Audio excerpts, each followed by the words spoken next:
वाचालं पङ्गुं लङ्घयते गिरिं यत्कृपातमहं वन्दे परमानन्दमाधवम्।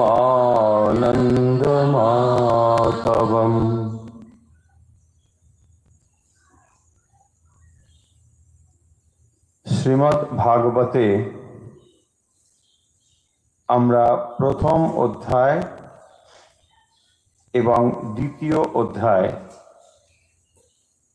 প্রতিটি শ্লোক ধরে আমরা পাঠ করেছি ইতিমধ্যে। প্রথম অধ্যায়ে আমরা দেখেছি যে সেখানে শৌনকাদি ঋষি সুত ঋষির কাছে 6টি প্রশ্ন রেখেছিলেন এবং পরবর্তী সময়ে অর্থাৎ দ্বিতীয় অধ্যায় থেকে সুত ঋষি তার উত্তর দিচ্ছেন। প্রশ্নগুলো আর একবার আপনাদের মনে করিয়ে দিই যে শৌনকাদি ঋষি, ভৃগু ঋষির পুত্র হচ্ছে শৌনক, তার সঙ্গে প্রায় 60,000 ঋষি ছিলেন। তাদেরই প্রধান ভূমিকা যিনি নিয়েছিলেন তিনি হচ্ছেন শৌনক। শৌনক ঋষি অন্যান্য ঋষিদের হয়ে এই প্রশ্ন সুত ঋষির কাছে করেছিলেন যে জীবের ঐকান্তিক মঙ্গল কিভাবে হয়, কিভাবে ঐকান্তিক মঙ্গল হয় জীবের। এইটি ছিল প্রথম জিজ্ঞাসা। দ্বিতীয় জিজ্ঞাসা হলো সর্বশাস্ত্রের সার কি। অনেক রকম শাস্ত্র, অনেক কিছু বলা হয়েছে, তাই এগুলোর মধ্যে সার কোনটি, কোনটি বিশেষভাবে গুরুত্বপূর্ণ সেই কথা এখানে উল্লেখ করেছেন। তৃতীয় প্রশ্ন হচ্ছে শ্রীকৃষ্ণ কেন দেবকী গর্ভে জন্মগ্রহণ করেছিলেন, অর্থাৎ ভগবান শ্রীকৃষ্ণের আবির্ভাবের কারণ কি। 4 নম্বরে ছিল যে তিনি যে সমস্ত লীলা অবতার ধারণ করেছিলেন সেই অবতারদেরও কি কি লীলা তিনি করেছেন। তার পরের প্রশ্ন ছিল 5 নম্বর প্রশ্ন, কোন কোন অবতারে কি কি কর্ম করেছেন। 4 নম্বর হলো যে ভগবান শ্রীকৃষ্ণ কি লীলা করেছেন এবং কেন তিনি দেবকীর গর্ভে জন্মগ্রহণ করেছিলেন। 5 নম্বরে বলা হচ্ছে অন্যান্য অবতারের কি কি লীলা ছিল। এবং 6 নম্বরে যে প্রশ্ন সেটি একেবারে পরের দিকে আমরা তার উত্তর পাব। সেখানে বলছেন যে শ্রীকৃষ্ণ অপ্রকট হলে, ভগবান শ্রীকৃষ্ণ যখন তিনি এই মর্তধাম থেকে বিদায় নিচ্ছেন তখন ধর্ম কার শরণাপন্ন হয়েছিল, ধর্ম তখন কার কাছে ছিল। এই প্রশ্নগুলো আমরা খুব ভালোভাবে বুঝতে পেরেছি।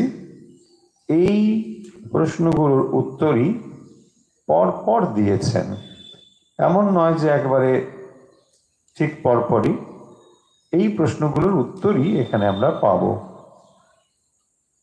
জীবের ঐকান্তিক মঙ্গল কি করে হয়, দ্বিতীয় অধ্যায়ে যেখানে ভক্তির কথা বলা হয়েছে, ভগবানের প্রতি ভক্তি এবং সেই ভক্তি যে ভগবানের লীলা কথা শ্রবণের দ্বারা সম্ভব সে কথা এখানে স্পষ্টতই উল্লেখ করা হয়েছে।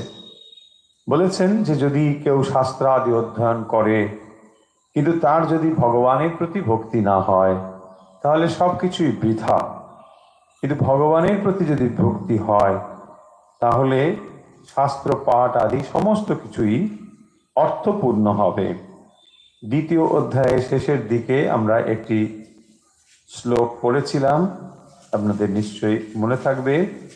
সেখানে বলা হয়েছে বাসুদেব পরা বেদা वासुदेव परा मखाः, वासुदेव परा योगा, वासुदेव परा क्रिया, वासुदेव परम ज्ञानम, वासुदेव परम तपः, वासुदेव परो धर्म, वासुदेव परा गतिः। বাসুদেবই হচ্ছেন সমস্ত বেদ, যজ্ঞ, যোগ, ক্রিয়া, জ্ঞান, তপস্যা, ধর্ম এবং গতি। শ্রীমদ্ ভগবত গীতাতেও দেখবেন এরকম একটি শ্লোক রয়েছে, বাসুদেব সর্বমিতি স মহাত্মা সুদুর্লভা। যে বাসুদেব হচ্ছেন সমস্ত কিছু, তিনি একমাত্র রয়েছেন এইরকম যিনি জানতে পারেন, তিনি হচ্ছেন মহাত্মা। এখানেও ঠিক একই রকম জিনিস বা একই রকম কথা বলা হয়েছে। বাসুদেবী হচ্ছেন সমস্ত বেদের লক্ষ্য। বেদ, যাগ, যজ্ঞ, ক্রিয়া, জ্ঞান, তপস্যা সমস্ত কিছুর লক্ষ্যই হচ্ছেন শ্রী ভগবান। ভগবানই হচ্ছেন সমস্ত কিছুর লক্ষ্য। তাকেই পাওয়ার জন্যেই যাগ, তাকেই পাওয়ার জন্য যজ্ঞ, এই কথাগুলো এখানে বলা হয়েছে। আমরা এখন যে অধ্যায়টি শুরু করতে যাচ্ছি বা যেটি আমরা পড়তে যাচ্ছি, সেখানে আমরা পাব অবতারের কথা। এই তৃতীয় অধ্যায়ে ভগবান কি করে অবতার হয়ে আসেন বা ভগবানের সৃষ্টির যে রহস্য, কিভাবে তার সৃষ্টি তিনি করেন, সেই কথাগুলো শ্রীমদ্ ভাগবতে কিভাবে রয়েছে তা আমরা এখন জানব। অত্যন্ত সুন্দরভাবে শ্রীমদ্ ভাগবতে এই সমস্ত কথা বর্ণনা করা হয়েছে। যদি আমরা একটু মন দিয়ে এগুলো শুনি, দেখবেন একদিকে যেমন এই কথাগুলো অজানা জিনিস কিছু, সেগুলো আমরা জানতে পারবো, পাশাপাশি এই ভগবানের যে অমোঘ লীলা কথা, এগুলোর মাধুর্য হচ্ছে, বৈশিষ্ট্য হচ্ছে যে এই কথা শ্রবণের দ্বারা আমরা পবিত্র হব, আমরা শুদ্ধ হব। তাই ভগবানের প্রতিটি লীলা কথার মধ্যেই সেই তাৎপর্যগুলো নিহিত রয়েছে। আমরা প্রথম স্কন্দের তৃতীয় অধ্যায় প্রথম শ্লোকটি পড়ছি। সুত উবাচ। সুত উবাচ মানে সুত ঋষি তিনি বলছেন, জাগৃহে পৌরুষম রূপম ভগবান মহদাদিভিঃ সম্ভূতম ষোড়শ কলমাদৌ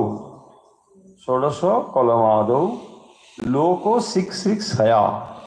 আবার পড়ছি, জাগৃহে পৌরুষম রূপম ভগবান মহদাদিভিঃ সম্ভূতম ষোড়শ কলমাদৌ লোক শিক্ষিক্ষয়া।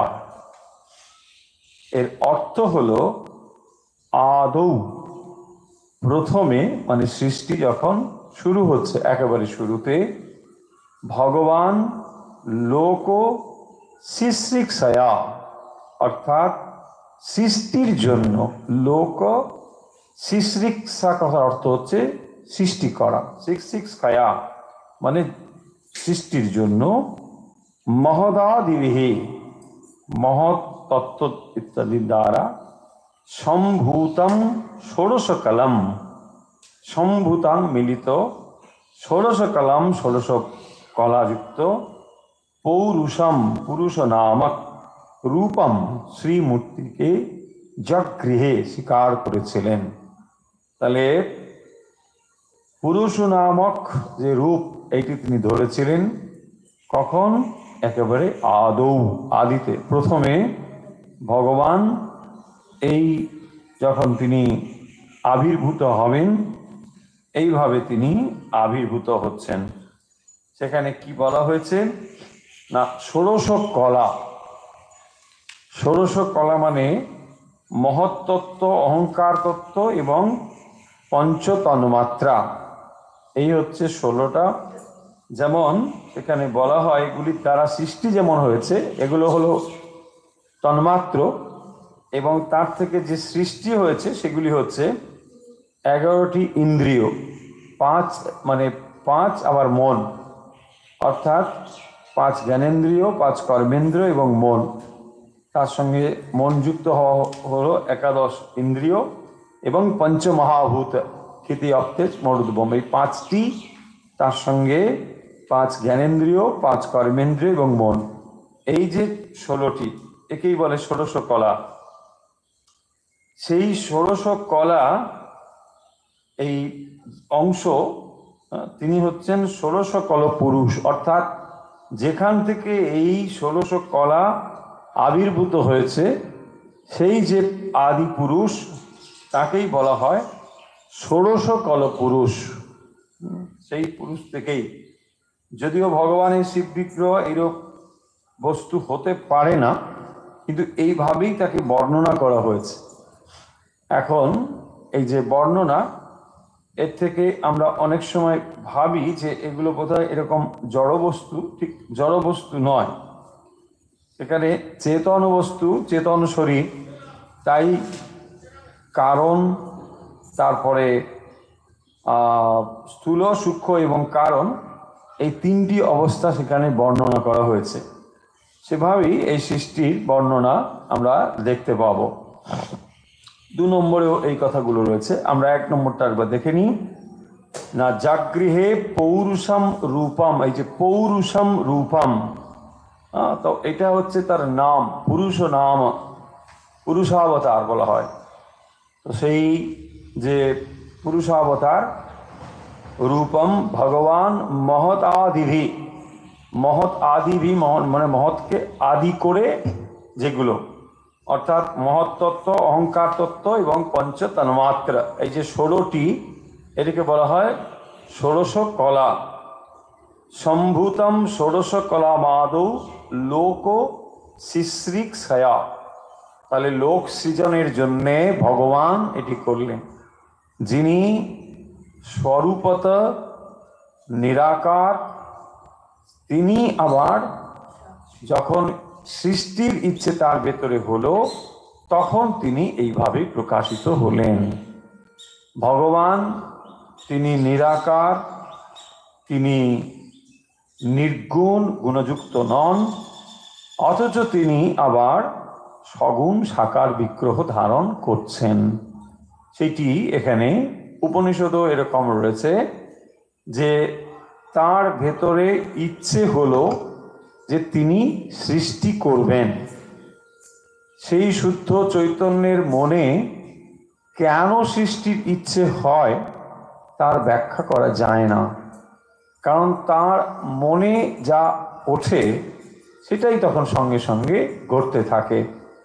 অর্থাৎ তিনি যখন এক ছিলেন, সেই অসীম অনন্ত সত্তা, তিনি ছিলেন এক, সেই এক বহু হলেন।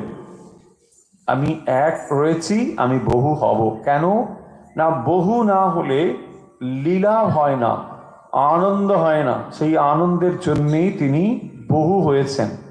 যিনি স্বরূপত এক, তিনি আবার লীলা বিগ্রহ ধারণ করে বহু হয়েছেন, সেই ভগবান। একোহম বহুশ্যাম প্রজায়েতি, সৃষ্টির জন্যে আমি এক, আমি বহু হয়েছি। দেখবেন শ্রীরামকৃষ্ণ যখন এক্সাম্পল দিচ্ছেন যে সাপটি যখন কুণ্ডলি পাকিয়ে থাকে তখনও সেটি সাপ, আবার যখন হেলতে দুলতে থাকে তখনও সেটি সাপ। তার মানে যখন তিনি সগুণ সাকারে রয়েছেন তখনও যেমন তিনি, যখন তিনি নির্গুণ নিরাকারে রয়েছেন তখনও তিনি। সেই কারণ আবার সেটি স্থূলতে রূপান্তরিত হয়। সেই কারণ আনন্দ ঘন মূর্তি শুদ্ধ চৈতন্য, তিনি আবার লীলায় সূক্ষ্ম এবং স্থূল রূপ ধারণ করে আবির্ভূত হন। এই জড়জগতে তিনি আবার এসে হাজির হন। সেই যে শরীর আমরা দেখতে পাই, এই জড়জগতের শরীর মতোই যেন তিনি শরীর ধারণ করেন। এই যে তার প্রক্রিয়া, কিভাবে তিনি আসেন, সেইটি এখানে বর্ণনা করছেন যে যিনি স্বরূপত অসীম অনন্ত সেই শুদ্ধ চৈতন্য, তিনি কি করে এই মানব শরীর ধারণ করে অবতার রূপে অবতীর্ণ হন, সেই কথাগুলোই এই অধ্যায়ে সুত ঋষি শৌনকাদি ঋষিকে উদ্দেশ্য করে বলছেন। যস্যাম ভসি শয়ানস্য যোগ নিদ্রাং বিত্বন্নতঃ नाभि हृदाम्बुजा दासी ब्रह्मा विश्वसृजां पति। কি বলছেন? यस्य যে পুরুষের বুহ ভেদ করে ব্রহ্মাণ্ডে প্রবেশ করে, যে সেই পুরুষের অম্ভসী গর্ভোদকে অম্ভসী শয়ানস্য শয়নকারীর যোগ নিদ্রাম, মানে যোগ সমাধিরূপ নিদ্রাতে বিতন্নতঃ বিস্তার করলে নাভি হৃদাম্বুজাত, নাভিরূপ হ্রদ থেকে জাত যে কমল, সেখান থেকে বিশ্বসৃজাং পতিহি, প্রজাপতিদের পিতা লোক পিতামহ ব্রহ্মা আসিত, ব্রহ্মা প্রকটিত হলেন। তাহলে প্রথমে কি হয়, কিভাবে ব্রহ্মা সৃষ্টি হয়, এখানে সেটি বলছেন। यस्याम्भसि शयानस्य, যেভাবে এটি বর্ণনা করা হয় দেখবেন যে সেই ভগবান মহাবিষ্ণু তার নাভি কমল থেকে ব্রহ্মা জাত হয়েছেন। তো ব্রহ্মা জাত হয়েছেন মানে এইভাবে এখানে বলছেন যে অম্ভসি, অম্ভসি মানে আমরা জল বুঝি, কিন্তু এই জল ঠিক স্থূল জল নয়। সেই জন্য দেখুন আমরা বোর্ডে যে কথাটা লিখেছি একটু খেয়াল করলেই বুঝে যাবেন। এখানে স্থূল সূক্ষ্ম এবং কারণ ক্রমান্বয়ে লেখা হয়েছে। প্রথমে যেমন লেখা হয়েছে অন্নময় কোষ, তারপরে প্রাণময় কোষ। এই অন্নময় এবং প্রাণময় এই দুটি হচ্ছে স্থূল, অর্থাৎ যে ফিজিক্যাল বডির এইগুলো হচ্ছে পার্ট, অন্নময় এবং প্রাণময়। কিন্তু মনোময় এবং বিজ্ঞানময় তার থেকে সূক্ষ্ম। তারপরে যে আনন্দময়, এটি হচ্ছে কারণ, কারণ সূক্ষ্ম এবং স্থূল। সেই কারণ থেকে সূক্ষ্ম এবং তারপরে স্থূল, এই একই ক্রমে ভগবানও বিকশিত হন, অর্থাৎ ভগবানও অবতার রূপে যে তিনি আসেন, ঠিক ক্রমটা একই রকম। কিরকম না, এক হচ্ছেন কারণোদক বিষ্ণু। বোর্ডটা দেখুন, বোর্ডে আমরা লিখে দিয়েছি। এই কারণোদক বিষ্ণু হচ্ছেন কারণরূপ, যেটি অর্থাৎ সব থেকে কারণ যে অবস্থা, সেইটি হচ্ছে কারণোদক বিষ্ণু, যেটি মহাবিষ্ণু, সেইটি হচ্ছে এই অবস্থা। তারপরের যে অবস্থা সেটি হচ্ছে গর্ভোদক বিষ্ণু। গর্ভোদক বিষ্ণু, গর্ভোদক বিষ্ণু মানে গর্ভোদক সায়ী বিষ্ণু। সেই গর্ভোদক সায়ী বিষ্ণু হচ্ছেন, তখন তিনি প্রথম প্রকাশিত হচ্ছেন। এটি হচ্ছে তার সূক্ষ্ম অবস্থা। এই অবস্থা থেকেই তার নাভিপত্য থেকে ব্রহ্মা সৃষ্টি হন, সেটি এখানে বলছেন। এবং যখন তিনি যোগ নিদ্রায় থাকে, তো এই যোগ নিদ্রা, নিদ্রা শব্দটি তামসিকতার প্রকাশ, কিন্তু এটি সাধারণ নিদ্রা নয়, এটি যোগ নিদ্রা। তো সেই ভগবান যখন যোগ নিদ্রাতে রয়েছেন, তো তখন গর্ভোদকসায়ী বিষ্ণু তার নাভি কমল থেকে ব্রহ্মা উৎপত্তি হন। তার মানে ভগবানের ইচ্ছে অনুযায়ী ব্রহ্মা উৎপত্তি হলেন, ব্রহ্মা প্রকাশিত হলেন।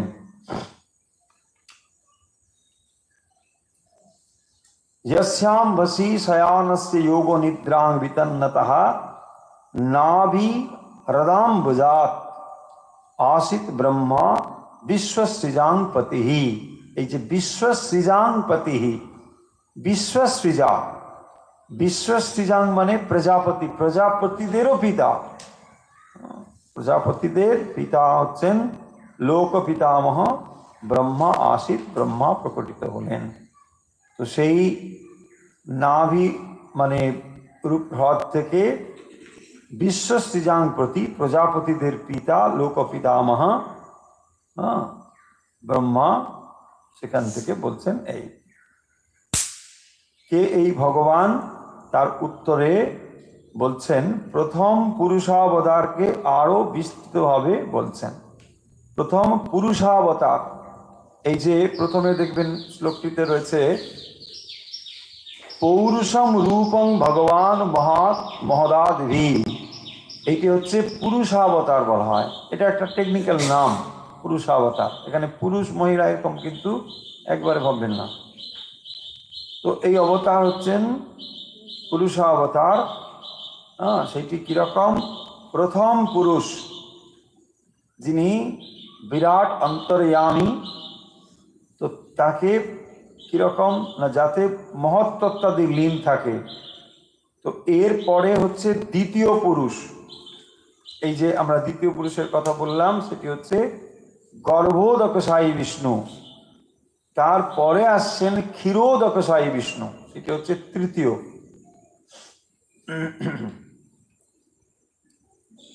সেখানে যোগ নিদ্রায় নিদ্রা বিস্তার করেন, নিদ্রাভিভূত থাকেন। তার নাভিরূপ হ্রদে জাত যে কমল, তার থেকে প্রকটিত হয়েছেন। এই পৌরস্বরূপটি ভগবান গ্রহণ করেছিলেন পাদ্মকল্পে। তো এইটি এখানে বলছেন যে কিভাবে সেই ভগবান আবার প্রকাশিত হচ্ছেন। দেখুন এত সুন্দরভাবে এখানে বর্ণনা রয়েছে। আমরা যখন বেদান্ত পড়ি সে তখন একরকমভাবে জিনিসটাকে বলা হয়, সেখানেও সেই কারণ থেকে আবার সূক্ষ্ম থেকে স্থূলতে এসেছে, কিন্তু এখানে এটাকে একটু অন্যভাবে বর্ণনা করা হয়েছে। তো এখানে যখন আমরা দেখছি এই যে জল শব্দ মনে রাখবো, এখানে কিন্তু এগুলো জল মানে এই জল নয়। এরকম অনেক সময় দেখবেন ছবি টবি আপনারা দেখবেন যে সেখানে একটা বিরাট জল আছে, সেখানে ভগবান বিষ্ণু শুয়ে আছেন, সেখান থেকে একটা পদ্ম ফুল বেরিয়ে গেল। এইগুলো সব আমাদের লৌকিক ভাষা নেই বলে বোঝানোর জন্য এটা করা হয়েছে। আসলে এটা হচ্ছে সম্পূর্ণ চিন্ময় মূর্তি, এটা সম্পূর্ণ চিন্ময়। যেটাকে আমরা নিরাকার বলি, আসলে সেটাও একটা আকার। নিরাকার হচ্ছে আমাদের মানুষের ইন্দ্রিয় দিয়ে দেখা যায় না, যে তাকে আমরা নিরাকার বলে ফেলি। আসলে সেটা চৈতন্য রূপ। চৈতন্য রূপ আমাদের ইন্দ্রিয় দেখতে পারে না বলেই তাকে নিরাকার বলা হয়, ফর্মলেস বলা হয়। বাট সেটা ফর্মলেস নয়, সত্যি সত্যি সেটা কিন্তু ফর্মলেস নয়। কিন্তু আমাদের ইন্দ্রিয় মানে বিশেষ করে চোখ সেটাকে দেখতে পাবে না। সেই রূপটিকে দেখার মতো মানব চোখ প্রস্তুত নয়। সেই চোখটি যদি শুদ্ধ পবিত্র হয়, কেবল তখনই ওই রূপটি দেখা যায় চৈতন্য রূপে।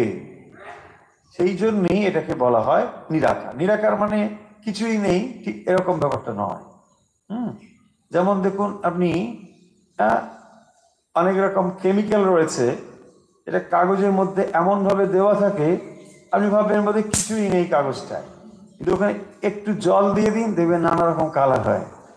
বাচ্চারা এরকম নিয়ে খেলা করে, এবারই সুন্দর। তারপরে অ্যাপারেন্টলি দেখে মনে হচ্ছে নাথিং, নো কালার, কিন্তু একটু ওখানে কেমিক্যাল রিয়াকশন পরে সঙ্গে সঙ্গে দেখবেন ওখানে বিরাট একটা কালার এসে গেল। এরকম যেটা আমাদের চোখ নিতে পারছে না, দেখতে পাচ্ছে না, তাকে আমরা বলছি নিরাকার। কিন্তু আসলে সেটি নিরাকার নয়, সেটি হচ্ছে চিন্ময়। সেটা দেখবেন শ্রীরামকৃষ্ণ কথামৃতে বলছেন যে চিন্ময় শরীর। তো এই চিন্ময় শরীর, তো তখন চিন্ময় দর্শন হয়। এইটি সেই চিন্ময়টা যে কি সেটি আপনি ধারণা করতে পারবেন না, তাই জন্য চিন্ময় শব্দটা শুধু আপনাকে জানতে হবে। কিন্তু চিন্ময় মানে কি সেটা, কারণ কি এখানে চিন্ময়ের কোনো ধারণাই নেই। কারণ আপনি যা দেখছেন সব জড়বস্তু দেখছেন, চৈতন্যকে দেখছেন না। চৈতন্যের জন্য এটি উদ্ভাসিত হয়েছে, কিন্তু চৈতন্য কি সেটা আপনি ধারণাই করতে পারবেন না। যদি অনুভব করেন কেবল তখনই বুঝতে পারবেন, তাছাড়া বোঝার উপায় নেই। এই জন্যে সেটি কোনো ফর্ম নেই তা নয়। তাহলে এই দুটো শ্লোকে আমরা যা বুঝতে পারলাম সেখানে হচ্ছে এই যে সেই শুদ্ধ চৈতন্য তিনি কারণ অবস্থায় থাকেন, তারপর তিনি ধীরে ধীরে সূক্ষ্ম এবং স্থূল অবস্থা ধারণ করেন, সেই ভগবানই। তাহলে ব্রহ্মা এলো, এবার ব্রহ্মার পরে তিনি কি করছেন, সমস্ত সৃষ্টির দায়িত্ব তার, পরপর তিনি ক্রমান্বয়ে সৃষ্টি করছেন। এভাবেই হবে। অর্থাৎ সেই আনন্দ স্বরূপ ভগবান যখন পূর্ণরূপে ছিলেন, তিনি আবার প্রকাশিত হচ্ছেন। তিনি আনন্দ রূপে ছিলেন। আনন্দাত এব খল্লিমানি ভূতানি জায়ন্তে, উপনিষদ বলছেন। তো সেই আনন্দই আবার সেখান থেকেই সমস্ত কিছু জাত হয়েছে। তাই এই সমস্ত সৃষ্টির মধ্যেই সেই ভগবান অংশ তো হলেও সবার মধ্যে তিনি বিরাজ করছেন, তিনি সবার মধ্যে রয়েছেন।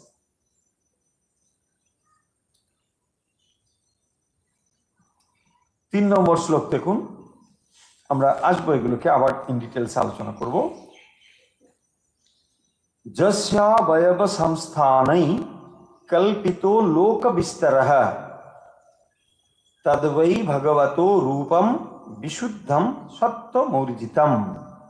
বিশুদ্ধ সত্ত্বমূর্জিতম যস্য দ্বিতীয় পুরুষাবতারে অবয়ব সংস্থানৈ শ্রীচরণাদি অঙ্গ প্রত্যঙ্গের সন্নিবেশের দ্বারা লোক বিস্তার, লোক বিস্তারকারী প্রপঞ্চ কল্পিত রচনা করে তৎ ভগবতঃ সেই ভগবানের বিশুদ্ধ রজস্তমহীন অপ্রাকৃত ঊর্জিতম নিরতিশয় সত্যম রূপম সত্তাত্মক আকার ওই এরূপ প্রসিদ্ধ। তার মানে দ্বিতীয় যে অবস্থাটি তাকে আমরা কি বলছি? গর্ভোদকশায়ী। গর্ভোদকশায়ী, গর্ভ উদক গর্ভোদক, গর্ভোদকশায়ী দ্বিতীয় পুরুষ অবতার থেকে পাতাল আদি শ্রীচরণ প্রভৃতি সন্নিবেশ ক্রমে বিরাট রূপ প্রপঞ্চ কল্পিত হয়েছে। সেই ভগবান রজস্তমহীন সত্যরূপ, সুতরাং এটি নিরতিশয় অপ্রাকৃত শুদ্ধ।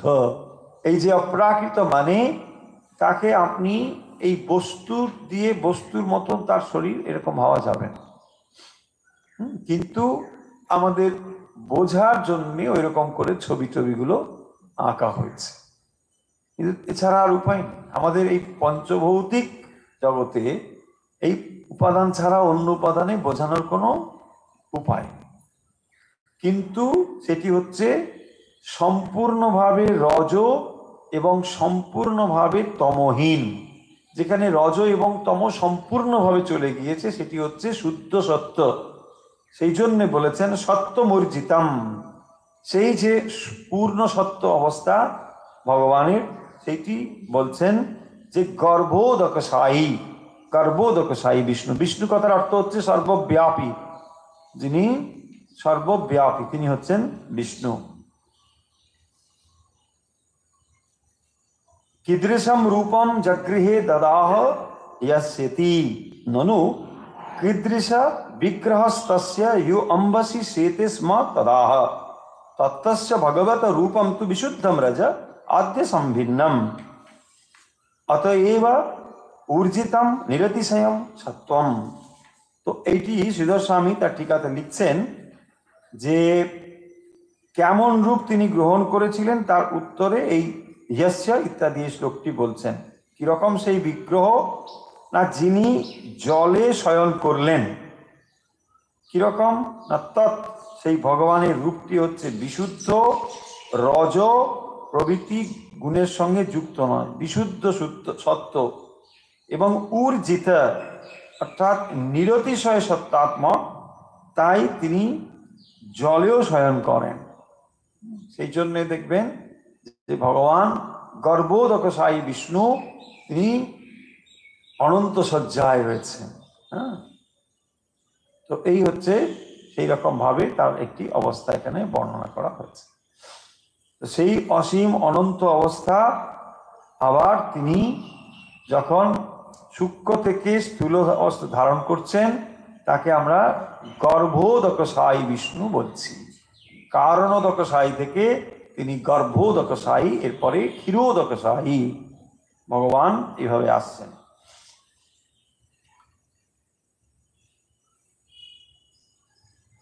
পশ্যন্নেদো রূপম তব্র চক্ষুষা সহস্রপাদ উরু ভুজাননাথ ভূতম সহস্রমূর্ধ শ্রবণাক্ষিনাসিকম সহস্রমৌলাম্বর কুণ্ডলো লোল্লসৎ। এখানে এসে আমরা দেখতে পাচ্ছি যে কিরকম তার পরিবর্তনটা হচ্ছে। এখানে পরিষ্কার দেখুন কি বলছেন না অদব্র চক্ষুষা, জ্ঞানাত্মক চক্ষুর দ্বারা সহস্র পাদ উরু ভুজাননাদ্ভুতম অদ্ভুতম অপরিমিত সহস্র হাজার, হাজার একটা সংখ্যা, এখানে হাজার মানে যে একবার পার্টিকুলার হাজার, মানে বহু। এইটা চরণ উরু বাহু বদন মণ্ডিত, অতএব অদ্ভুত অপ্রাকৃত সেই ভগবান আবার এখানে তিনি নানা রকম বহু হস্ত বহু পদ। ভগবান যখন অর্জুনকে বিশ্বরূপ দর্শন করাচ্ছেন শ্রীমদ্ ভগবত গীতাতে, দেখুন সেখানেও এরকম একটা বর্ণনা রয়েছে, সহস্রবাহু। তো দেখুন এখানেও ঠিক সেরকম, তার বহু বাহু বহু হস্ত পদযুক্ত, অসংখ্য শির কর্ণ ইত্যাদি, অসংখ্য মস্তক মুকুট কুণ্ডল পরিশোভিত ভগবানের এই পৌরূপ রূপ দেখে থাকেন কারা? যোগীরা বিজ্ঞান চক্ষুর দ্বারা এই চমৎকার অসংখ্য দেখে থাকে। এই বলছেন পশ্যন্তি আদৌ রূপম কিরকম অদব্র চক্ষুষা, মানে জ্ঞান চক্ষুর দ্বারা, অর্থাৎ যোগীরা জ্ঞান চক্ষুর দ্বারা এইটি দর্শন করে থাকেন। জ্ঞান চক্ষুর দ্বারা সহস্র পদ, অপরিমিত পদ, অদ্ভুত সব এখানে অপ্রাকৃত যে রূপ, এইটি এখানে বলছেন। সহস্র শিরভূষণ যার উল্লাসাত শোভমান, এইরকম দর্শন করে থাকেন। ভগবানের এই রূপটি এখানে বলছেন। আমরা এই চারটে শ্লোককে একসঙ্গে আরেকবার বুঝে নিই কি বলা হয়েছে। শ্লোকগুলো তো আমরা পড়লাম, আপনারাও শুনলেন, মানে এর অভিপ্রায় কি, কেন এইগুলো বলা হচ্ছে। আমরা এই অধ্যায়টিতে দেখব যে ভগবান তার অবতার লীলার কথা বলবেন। ভগবান বলবেন মানে এখানে সুত ঋষি বলবেন, ভগবানের মানে যে কথাগুলো সেগুলো এখানে বলবেন। প্রেক্ষাপটটা তো সকলেই জানি যে ভাগবতে আসলে কথা বলা হচ্ছে এখানে যে সুখদেব তিনি এখানে কথা বলছেন। তিনি কি কথা বলছেন না, পিতা ব্যাসদেবের থেকে তিনি যা শ্রবণ করেছেন সেই কথাগুলোই তিনি বলেছিলেন। আর এই সুত ঋষি কোথায় ছিলেন? ওখানেই ছিলেন। যখন এই কথাগুলো তিনি রাজা পরীক্ষিতকে লক্ষ্য করে বলেছিলেন, এবং সেখানে অনেক ঋষি ছিলেন, তার মধ্যে সুত ঋষি উপস্থিত ছিলেন, তিনি এগুলো শ্রবণ করেছিলেন। আজ তাই সৌনকাদি ঋষিকে সেই কথাগুলো তিনি আরেকবার বলছেন। এটা এইভাবে এই উপস্থাপনাটা হয়েছে। আচ্ছা, আমরা তো কাহিনী একটু পড়েছিলাম বা বলেছিলাম, সেই কাহিনীটা হচ্ছে এরকম না, যখন ওই সুখদেব মাতৃগর্ভ থেকে চলে যাচ্ছিলেন, তিনি আর ফিরে আসবেন না, মানে এই মায়া মোহ জগতে তিনি আসবেন। তো পিতা তাকে ডাকতে ডাকতে পেছনে যাচ্ছিলেন, সে কথাটাও আমরা এখানে পড়েছি। সেই যে ঋষি তাকে তিনি প্রণাম করছেন, কারণ তিনি তার গুরু। এইভাবেই সুত ঋষি তাকে শ্রদ্ধা জানিয়েছে। এরপরে সুখদেব তিনি একটি বৃক্ষের তলে গিয়ে বসেছে। তো সেই গাছের তলায় বসে তিনি সমাহিত হয়েছেন, সম্পূর্ণভাবে সমাধিস্থ হয়ে গেছেন। তো ঋষি অর্থাৎ এই ব্যাসদেবের আশ্রমে আরো অনেক সব ছেলেপুলে ছিল, তারাও বেদ টেদ পাঠ করতো, ওখানে থাকতো। তারা ঘুরতে ঘুরতে দেখলো যে এখানে একটি ছেলে এরকম চোখ বন্ধ করে বসে আছে। সে ভাবছে বাহ, এটা একটা ভালো খেলা, বাচ্চারা এরকম ভেবেছে। তো অনেকক্ষণ লক্ষ্য করার পরে দেখলো যে তার কিছুতেই মানে এরকম হচ্ছে না। তো সবাই এসে, বাচ্চাগুলো এসে মানে তার বর্ণনা দিচ্ছেন ব্যাসদেবের কাছে। কিরকম না, যে না গাছের তলায় বসে আছে একটা ছেলে, বেশ সুন্দর দেখতে, উমুক তুমুক, এরকম নানা রকম বর্ণনা দিয়েছে। তো এইরকম যখন বর্ণনা দিয়েছে এবং সে সমাধিমগ্ন হয়েছে, এইটা যখন জানতে পারলো, ব্যাসদেব তখন বলছেন, এ তো আমার পুত্র না হয়ে যায় না, এ নিশ্চয় আমারই পুত্র, কারণ সমাধিমগ্ন হয়েছে আর যা যা বলেছে সব মিলে যাচ্ছে, এ নিশ্চয় আমার পুত্র। তখন তিনি করলেন কি, এটি ভারী সুন্দর শ্লোক আছে ভগবান শ্রীকৃষ্ণের যে বর্ণনা, সেই বর্ণনার একটা শ্লোক ওই বাচ্চাগুলোকে শিখিয়ে দিলেন। বাচ্চাগুলোকে গিয়ে বলছে, দেখো তুমি এই শ্লোকটা ওর কানে কানে গিয়ে বলবে। তো বাচ্চাগুলো সেইটা শিখে টিকে হেসে ওই যেখানে বসেছিলেন ওইখানে ওটা বারবার বলছেন। যেই কয়েকবার বলেছেন ওনার ধ্যান ভেঙেছে সুখদেবের। কি বলছে, আরে এই শ্লোক তোমরা কোথায় পেলে, কোথায়? বলছে না, একদম লেটেস্ট ভার্সন, আমরা সুন্দর একটা শ্লোক শিখে এসেছি। বলছে আরে কোথায়, কে বলেছে এই শ্লোক, অপূর্ব শ্লোক? বলছে না, আমাদের গুরু বলেছে, আমার ব্যাসদেব বলেছে। হ্যাঁ, ব্যাসদেব সে তো আমার পিতা, তোমরা আরো বলো, আরো কত শ্লোক আছে সব বলতে থাকো। এই হচ্ছে সুখদেব, যিনি ধ্যানমগ্ন ছিলেন সেই অরূপ ভগবানের অনন্ত রূপে, তার কাছে ব্যাসদেব ভগবান শ্রীকৃষ্ণের রূপ বর্ণনা করছেন। এবং ভগবান শ্রীকৃষ্ণের যে লীলা বিগ্রহ, এত সুন্দর তার বর্ণনা, সেইটি শুনে তিনি ভাবলেন আরে আমি নিরাকারের ধ্যান করে কি পাবো, এই যে অমৃতময় রূপ, এই রূপেরই আমাকে ধ্যান করতে হবে। এই বলে তার মন এই দিকে ফিরে এলো। এবং তখনই তিনি ফিরে এসেছিলেন আশ্রমে পিতা ব্যাসদেবের কাছে, তখনই তিনি এই শ্রীমদ্ ভাগবত কথা শ্রবণ করেছিলেন।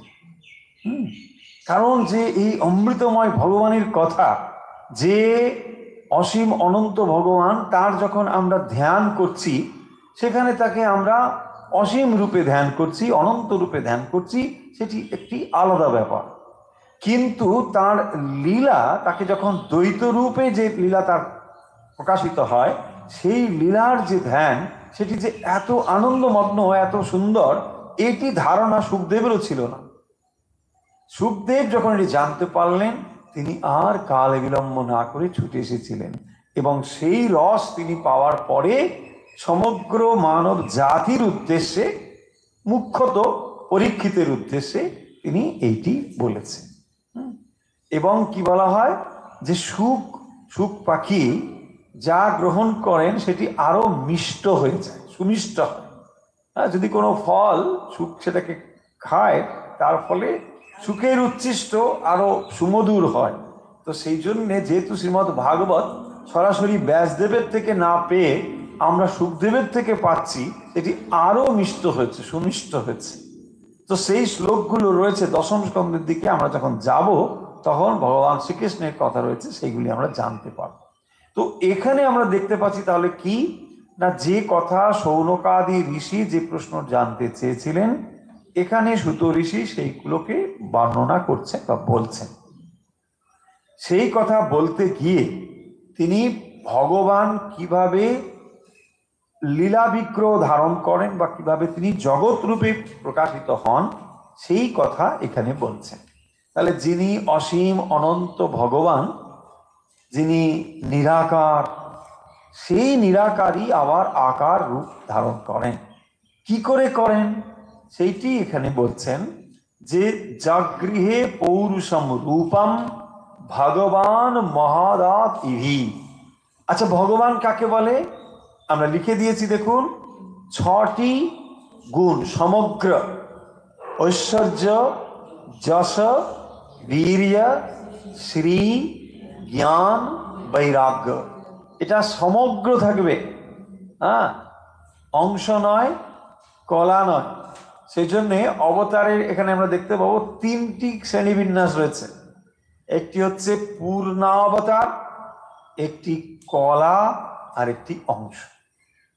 অংশাবতার, কলাবতার, পূর্ণাবতার হয়েছে, এইভাবে এর শ্রেণীবিন্যাস রয়েছে। কিন্তু ভগবান যিনি হবেন, তার ভিতরে কি থাকবে?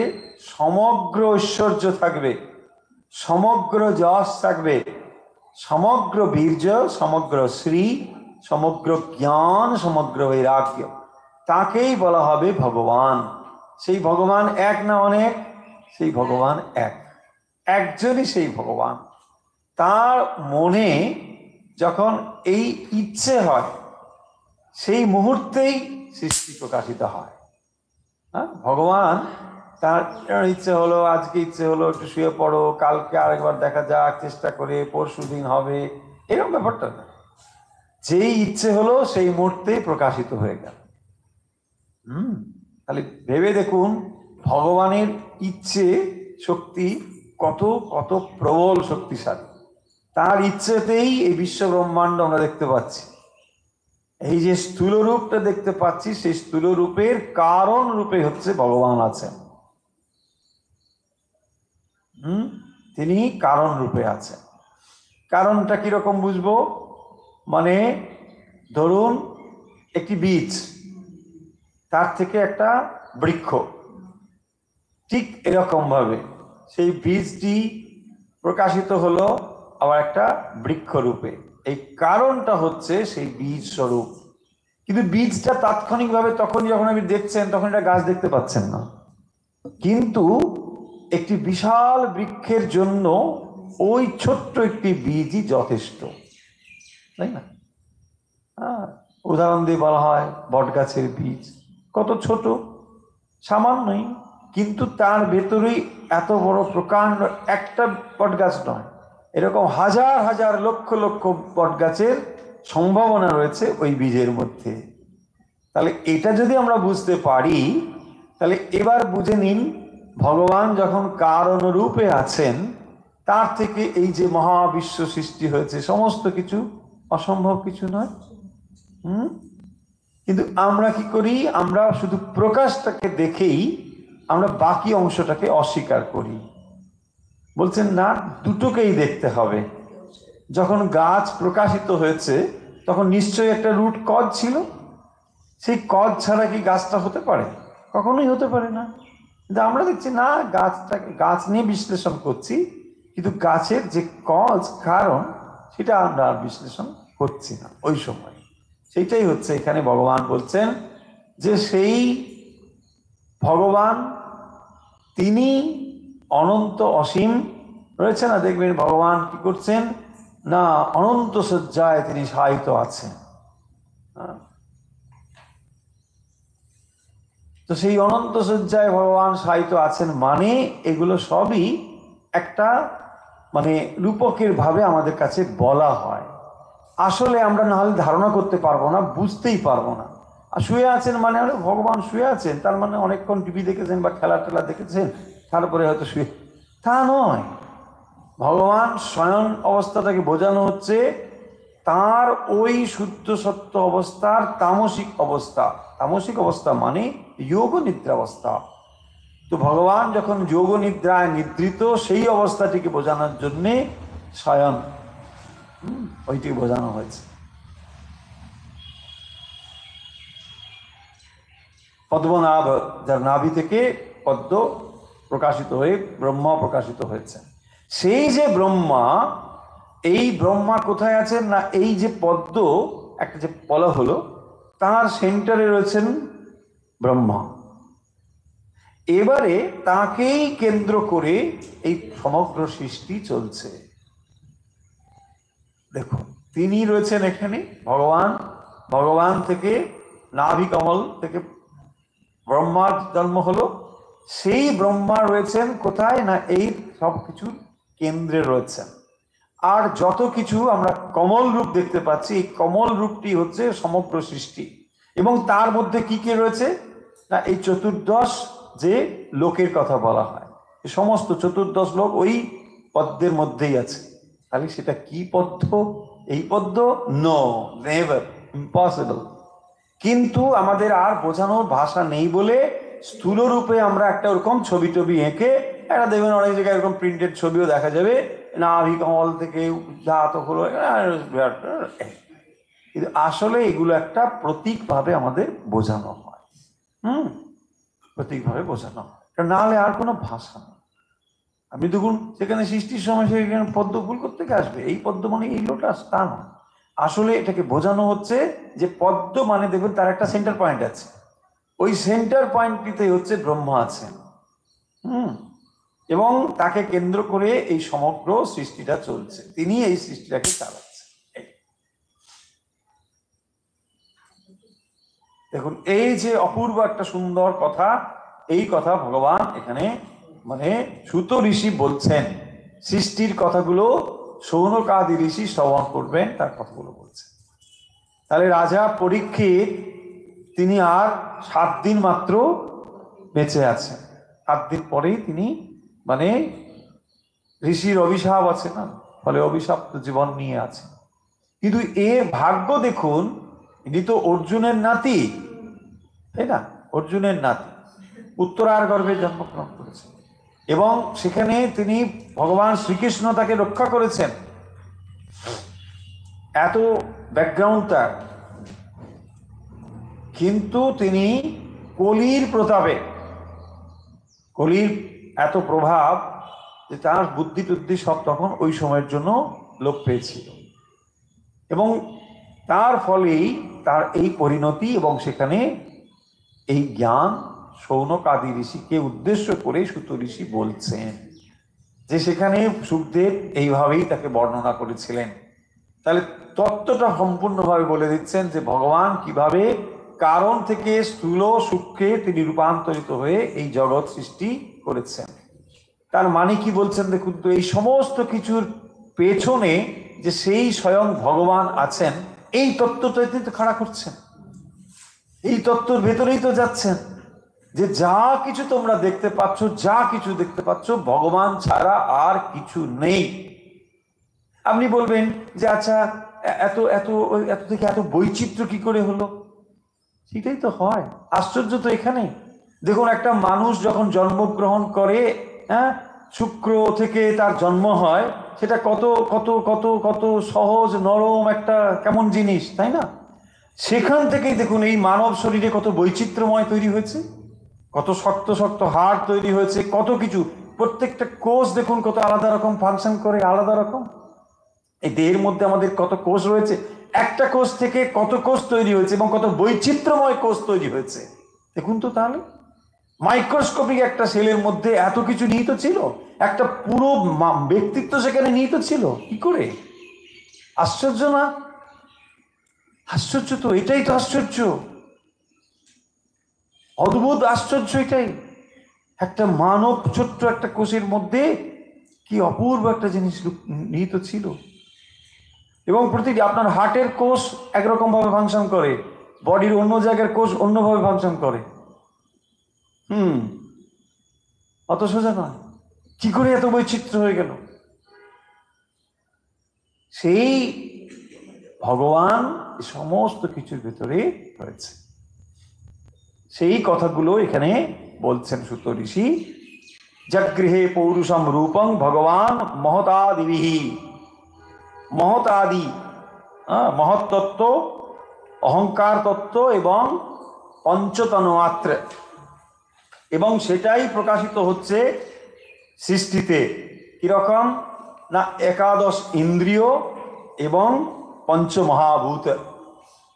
তাহলে এইগুলো মহৎ তত্ত্ব, অহংকার তত্ত্ব, পঞ্চতন্মাত্রা, এইগুলির দ্বারাই সৃষ্টি হচ্ছে। প্রথম যখন প্রকাশিত হচ্ছেন ব্রহ্মা, তখন কি হচ্ছে না, সেই মহাবিষ্ণু যখন, যাকে আমরা জড় বলছি, সেখানেই যখন তার দৃষ্টি স্ফুরিত হচ্ছে, তখন এই তন্মাত্রা, অহংকার, পঞ্চতন্মাত্রা আদি জন্ম হচ্ছে। দৃষ্টি স্ফুরণে যখন তাকালেন, তখন এগুলো সৃষ্টি হচ্ছে। এবং এটি হচ্ছে ষোড়শ কলা, ষোড়শ কলা। সেই ষোড়শ কলা সম্ভূতম ষোড়শ কলা মাদৌ লোক শিশ্রিক ছায়া। তাহলে তার ইচ্ছে হলো তিনি লোক সৃষ্টি করবেন, জগৎ সৃষ্টি করবেন, সেই জন্যেই এটা হলো। এবং সেই পুরুষ আবার যখন দেখবেন প্রকাশিত হচ্ছেন স্থূল রূপে, যখন তাকে আমরা দেখতে পাচ্ছি, তখন তিনি হচ্ছেন সহস্র পাদ উরু ভুজাননাদ্ভুতম। সেই পুরুষ, পুরুষ সূক্তমে দেখবেন এ কথাও বলা হয়েছে, সহস্র শীর্ষা পুরুষ সহস্রাক্ষ সহস্রপাত সভূমিং সর্বতো বৃত্তাত্তদিষ্ঠত সাঙ্গলম। সেই পুরুষ সম্বন্ধে বলা হচ্ছে, পুরুষ সূক্তম বলা হচ্ছে। সহস্র শীর্ষা পুরুষ সহস্রাক্ষ সহস্রপাত সভূমিং সর্বতো বৃত্তাত্তদিষ্ঠত সাঙ্গলম। সেই পুরুষই অত্যতিষ্ঠত সাঙ্গুলম, দশাঙ্গুলম, তিনি হৃদদেশে অবস্থান করছেন, সহস্র শীর্ষা পুরুষ। সেই বর্ণনাগুলো এখানে অত্যন্ত সুন্দরভাবে বলছেন। 2 নম্বরে বলছেন, यस्याम वसी शयानस्य योग निद्रांग वितन्नतः नाभि हृदाम्बुजात् आसित ब्रह्मा विश्वसृजान पतिहि। কিরকম দেখো এই সুন্দর শ্লোকটা, গর্ভোদকে শয়ন করে যোগ নিদ্রা বিস্তার করলে শ্রীহরির দ্বিতীয় পুরুষ রূপের নাভি সরোবর জাত পদ্ম থেকে প্রজাপতিনাথ ব্রহ্মা প্রকটিত হলেন। তখনই ব্রহ্মা প্রকাশিত হচ্ছেন কালে, তার মানে কারণোদক থেকে বিষ্ণু গর্ভোদক বিষ্ণু তিনি প্রকাশিত হচ্ছেন, এটি বলছেন। यस्यावयव संस्थानै कल्पितो लोक विस्तरः तद्वै भगवतो रूपम विशुद्धम सत्तमूर्जितम। বিশুদ্ধ সত্যমূর্জিতম যে রূপ, সেইটি বলছেন যে এই যে গর্ভোদকশায়ী দ্বিতীয় পুরুষ অবতার থেকে তারপরে পাতাল আদি শ্রীচরণ প্রভৃতি সন্নিবেশ ক্রমে লোক বিস্তারকারী বিরাট পুরুষ প্রপঞ্চ কল্পিত হয়েছে সে ভগবান, এবং তিনি হচ্ছেন রজতমহীন। সেই জন্য এখানে বলছেন সত্যম উর্জিতম, উর্জিতম সত্যম, এই যে অবস্থান। তারপরেরটিতে এসে বলছেন পশ্যন্যাদো রূপমদভ্রচক্ষুষা সহস্রপাদোরুভুজা ননাদ্ভুতম सहस्रमूर्ध श्रवणाक्षि नासिकम सहस्रमौलंबर कुंडलो लसत।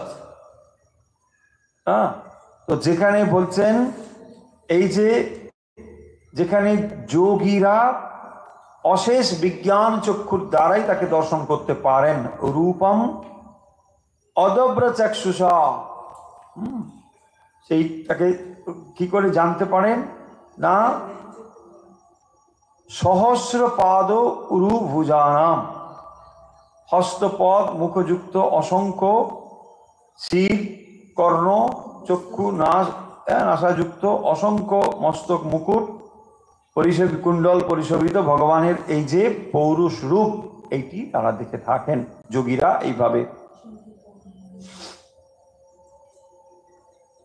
एतान् नानावताराणां निधानं बीजमव्ययं यस्यां संशेन सिद्ध्यन्ते देवतीर यं नरादयः। কি বলছেন, এতৎ এই যে আদি পুরুষের কথা বলা হলো, নানাবতারানাম অসংখ্য যে বিষ্ণুর অবতার, বিষ্ণুর অসংখ্য অবতার গণের নিধানম মানে আধার রূপ, কারণ কার্যাবসানে জীবজগৎ যেখানে লীন থাকে, তাহলে এই জন্যে বলা হয়েছে এটিকে নিধানম বীজমব্যয়ম, সেখানেই আবার ফিরে যায়। এই যে পুরুষের কথা বলা হচ্ছে সেখানেই এই আদি পুরুষ নানাবতারানাম অবতারণ করা, নেমে আসা বিষ্ণুর অসংখ্য অবতার গণের নিধানম, নিধান মানে হচ্ছে আধার, যেখান থেকে তিনি প্রকাশিত হন আবার যেখানে তিনি ফিরে আসেন, এইটি নিধানম। অব্যয়ম অক্ষর বীজম উদ্গম স্থানম বীজম যস্যাং সংসেন, যস্যাং সংসেন যার অংশ ব্রহ্মা, যার অংশ মরিচি আদি, তাদের দ্বারা দেবতী ইয়ং নরাদয় মানে সমস্ত প্রাণীদের সৃজ্যন্তে সৃষ্টি করেন, সমস্ত প্রাণী এখান থেকেই সৃষ্টি হচ্ছে।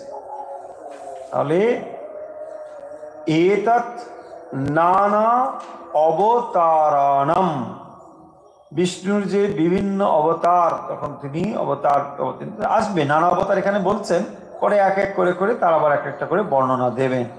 এখন তারই সূচনা করছেন যে এই যে আদি পুরুষ, তার অসংখ্য অবতার রয়েছে, সেই অবতার গণের নিধানম, তাহলে এই যে অবতার যারা আসছেন তারা কোত্থেকে আসছেন, এখান থেকেই তারা প্রকাশিত হচ্ছেন, আবার তারা এখানেই ফিরে যাচ্ছে, সেই জন্য এটাকে নিধানম বলা হয়েছে। নিধানম আধার স্বরূপ জীব জগৎ যেখানে লীন হয়ে থাকে।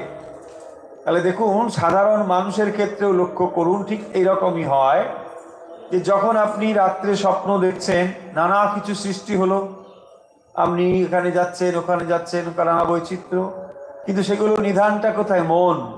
মনেই আবার সব ফিরে আসছে।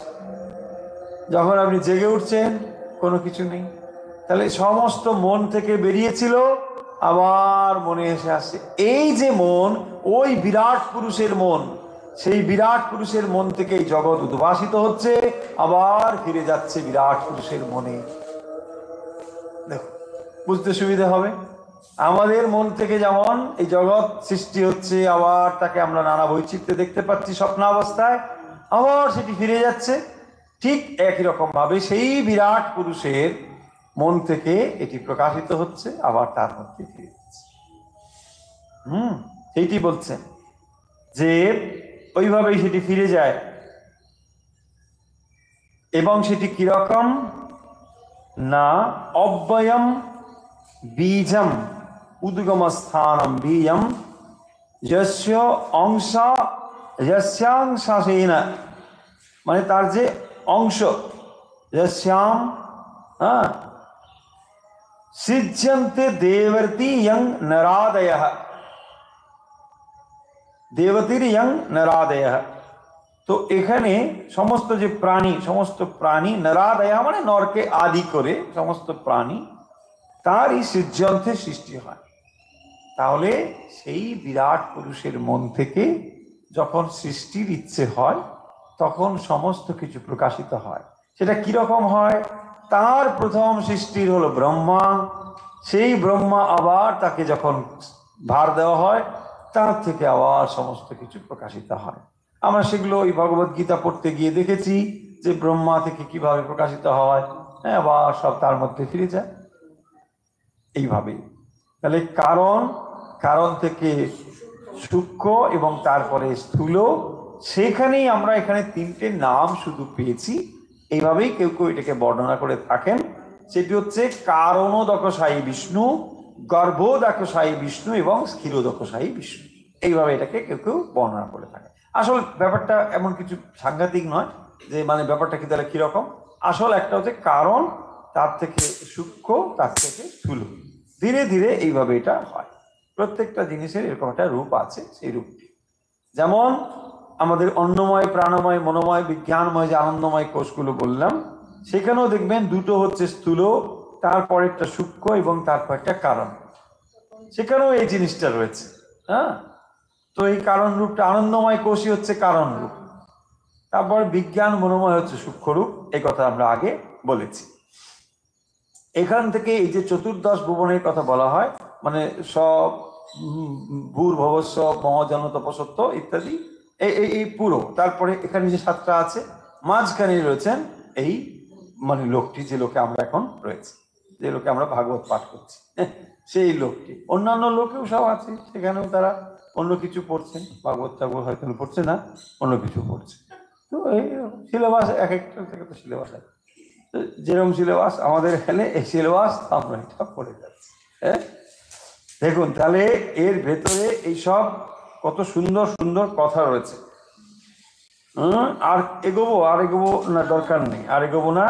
তাহলে আজকে এই কথাগুলো একটু একটু হজম করতে হবে, কারণ বেশি এগোলে মুশকিল আছে, তাই না, মাথার মধ্যে ধরবে না।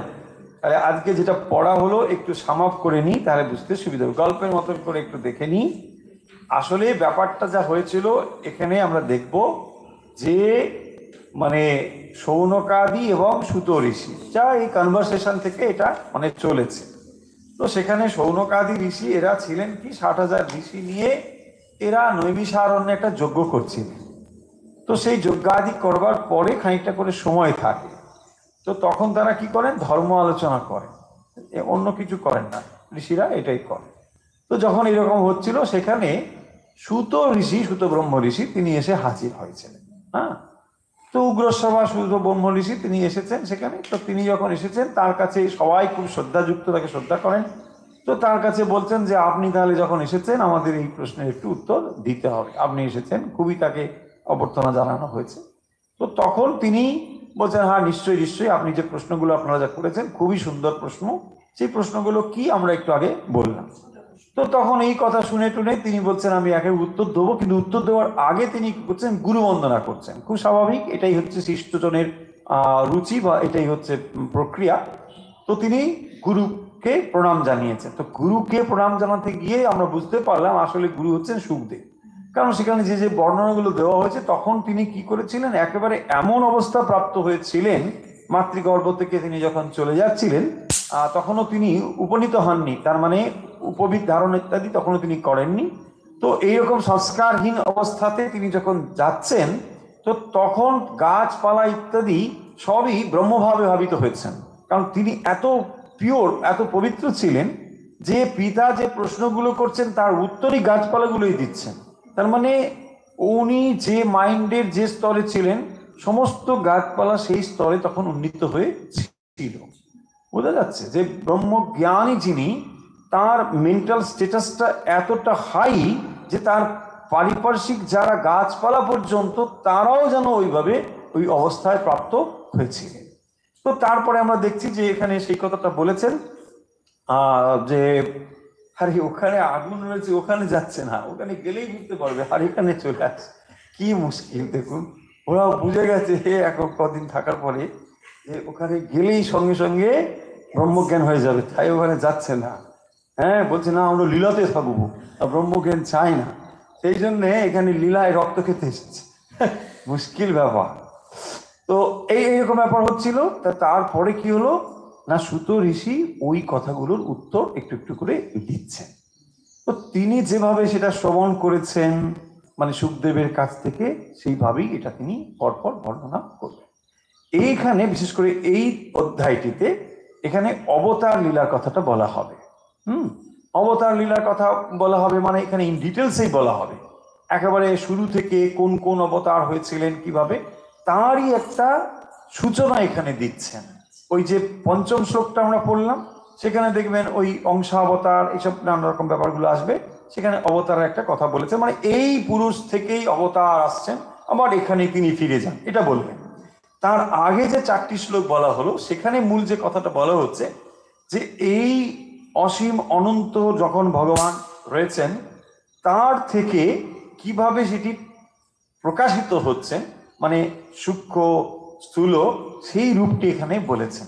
অর্থাৎ সেই কারণ অবস্থা থেকে তিনি আবার সূক্ষ্ম, তিনি আবার স্থূল রূপে প্রকাশিত হন। কিভাবে হন সেটা এখানে বলেছেন। তার ভেতরে যখন এই ইচ্ছেটা হয় যে আমি এটা প্রকাশিত হব, তখনই এটা প্রকাশিত হয়। এবং তার প্রথম যে প্রকাশটি হয় সেটি হচ্ছে ওই ব্রহ্মা রূপে তিনি প্রকাশিত হন। যে কথাটা এখানে বললেন যে তিনি যেন জলের উপরে শুয়ে আছেন, এই কথাটা ভাগবতেও রয়েছে। তো তিনি জলের উপরে শুয়ে আছেন মানে আমরা যেন এরকম মনে না করি যে সমুদ্র বিরাট, সেরকম না, এরকম অত স্থূল জিনিসটা নয়, সেটা অত্যন্ত কারণ অবস্থা। সেই জন্য ওটাকে বলা হয়েছে যে কারণোদকশায়ী বিষ্ণু, কারণোদকশায়ী, অর্থাৎ যে উদক জল, কিন্তু জল বলা হয়েছে কিন্তু আসলে এটা এইরকম H2O নয়, মানে আমরা যেটা জল বুঝি ঠিক নয়, কিন্তু এটা একটা মানে এমন অবস্থাকে বোঝানো হয়েছে যেটা আসলে স্থূল জগতের বিষয়ই নয়। সেই অবস্থা থেকে সেটা যখন পরিবর্তিত হয়ে আবার স্থূল রূপ ধারণ করেন, হ্যাঁ, গর্ভোদক বিষ্ণু এবং তারপর স্থিরোদক বিষ্ণু, এইরকম যা রূপান্তরিত ঘটে সেটা বলি। এবং সেখানেই কি হয়, ওই ব্রহ্মা, এবং সেখানে সমগ্র সৃষ্টিটা সেখানেই রয়েছে, তার থেকেই সমগ্র সৃষ্টি মানে পরপর পরপর প্রকাশিত হয়। এইটি এর পরে তিনি এই অবতারের কথায় এবারে আসবেন, যে এখান থেকেই যত অবতার সব অবতীর্ণ হন। সেই অবতারকে আবার এখানে ভাগ করা হয়েছে, অর্থাৎ পূর্ণাবতার বলা হয়েছে, অংশাবতার, কলাবতার ইত্যাদি বলা হয়েছে। যাই হোক না কেন, সেই অবতারের বর্ণনা এখানে আসবে। হ্যাঁ, আমরা অবতার মানে দেখবেন একটা সেই 10 অবতার স্তোত্ররত্ন থেকে আমরা ধারণা করে ফেলেছি, এটা বেশ ভালোভাবেই আমাদের মনের মধ্যে বসে আছে যে অবতার মানে আমরা ওই লিস্ট দেখবো 10 জন, এর মধ্যে ঠিক না মিললে ব্যাস তুমি কিন্তু কোয়ালিফাইড না। তো এইগুলো আমরা কিন্তু এরকম একটা লিখে ফেলেছি, আমাদের মতো নয়। সেই ওই ঠাকুরের সময় হয়েছে, তাই না? মতির বাবু দেখুন, তিনিও হচ্ছে টিক লাগা শুরু করেছে, তার বলেছে না কোথায় একান্ত নেই, এটা হবে না, হ্যাঁ এটা হবে না, এইসব করেছে। কিন্তু ভাগবতে এর উত্তর আমরা খুব স্পষ্টভাবে ভালোভাবে পাবো। এখানে 24 অবতারের কথা বলা হয়েছে, তারপরে এখানে অসংখ্য অবতারের কথা বলা হয়েছে, পরপর সে সমস্ত অবতার কারা এগুলো আমরা জানবো। এর পরের দিন আমরা এই লিস্টগুলো সুন্দর করে দেখব, এবং এগুলো খুব বিস্তারিত দরকার নেই, এখানে বিস্তারিত পরে আসবে। এখানে শুধু মানে সেই কথাগুলো বলে যাচ্ছেন, কারা কারা ছিলেন, কিরকম কিরকম ছিলেন, ছোট ছোট ছোট ছোট করে একটু একটু করে বলে যাবে। তারপরে এগুলো বিস্তারিত আসবে, তারপরে আরো অনেক কথা এখানে রয়েছে। ভাগবত মানে কাহিনীর পর কাহিনী, কথার পর কথা, এগুলো এখানে থাকবে। তবে এই কথার মধ্যে গুরুত্বটা রয়েছে যে এই কথা সেই আন কথা নয়, এই কথা হচ্ছে ভগবানের কথা। তো যে কথাগুলো আমরা শুনছি, যে কথাগুলো এখানে বলা হচ্ছে, এগুলো সেই ভগবানেরই কথা। ফলে ভগবানের কথা যত চর্চিত হবে, যত আমরা চর্চা করব, তার দ্বারা আমরা ভগবানের সান্নিধ্য লাভ করতে পারব। অনেক কথার দ্বারা আপনি মনকে বিষয়ের দিকে নিয়ে যেতে পারেন। যখন আপনি আন কথা বলেন, অন্য কথা বলেন, হ্যাঁ, আন কথা না কহিবি, আন কথা না শুনিবি। হ্যাঁ, আন কথা মানে হচ্ছে এই অন্য বাচা বিমুঞ্চত, এটা উপনিষদের কথা। অন্য বাচা মানে ভগবান ছাড়া যে সমস্ত অন্য কথাগুলো, সেগুলো হচ্ছে এরকম আন কথা। তো সেই আন কথা দরকার নেই, বরং কথার মধ্যে ভালো কথা হচ্ছে পুরাণ কথা, ভাগবত পুরাণ কথা। তো সেই শ্রীমৎ ভাগবত পুরাণ কথা শ্রবণের দ্বারা আমাদের ঈশ্বর সান্নিধ্য লাভের পথ সুগম হয়। এই ভক্তি, শ্রবণ ভক্তি, ভগবানকে যে আমরা ভালোবাসবার চেষ্টা করছি, তার সোপানই হচ্ছে যে ভগবত কথা শুনতে আগ্রহ হবে। যদি আগ্রহ না হয়, তাহলে জোর করে আগ্রহ তৈরি করতে হবে, কারণ আগ্রহ না তৈরি করলে পরে ভগবানকে ভালোবাসতে পারব। যাকে আমরা যদি সত্যিই ভালোবাসি, তার কথা শুনতে ভালো লাগার কথা, এটাই হচ্ছে স্বাভাবিক কথা। মায়ের কাছে গিয়ে যদি তার সন্তানের কথা আপনি বলেন, সঙ্গে সঙ্গে বলুন আসুন আসুন কফি খেয়ে যান, ভালো কফি খাচ্ছে, কেন বলবেন? তার সন্তানের প্রশংসা করেছেন, এটাই কারণ মায়ের তাকে ভালোবাসে, তাই না? কথা সেটা কথান্বিত করেছে না? কি বলছেন? যদি কেউ এসে বলে পায়রা সুখ খেতে করে, সে পায়রা পোষে ধরুন, আরে আরে তামাক দাও থামক দাও, আছে না? তো এরকম সুখ খেতে করলে ওটা করবে। তার মানে যদি আমরা ভগবানকে ভালোবাসি, তাহলে এই কথাগুলো শুনতে ভালো লাগবে। আর যদি ভালো না লাগে, তাহলে কি ভালোবাসি খুঁজে দেখতে হবে। চলুন তাহলে আজকের কথা এখানে শেষ করি।